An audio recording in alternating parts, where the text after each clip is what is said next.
মঙ্গলবার শিলিগুড়ি জেলা হাসপাতালে আয়োজিত রোগী কল্যাণ সমিতির বৈঠক।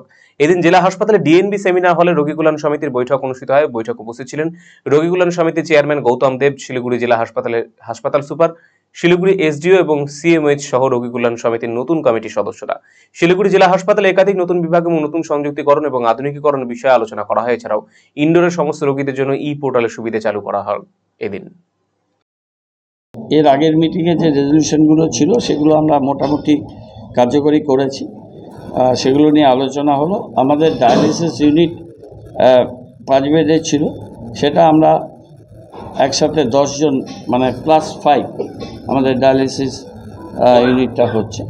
আমাদের আরেকটা ভালো জিনিস হচ্ছে, আমরা আমাদের ইনডোর পেশেন্টদের ক্ষেত্রে প্রাথমিকভাবে আমরা প্রেসক্রিপশান, রিপোর্ট, ডায়াগনস্টিক্সের আরও এক্সরে বা অন্য কিছু একটা পেশেন্টের যা যা পরীক্ষা নিরীক্ষা যা হচ্ছে সব আমরা পোর্টালে আমাদের government of West Bengal health department তারা এই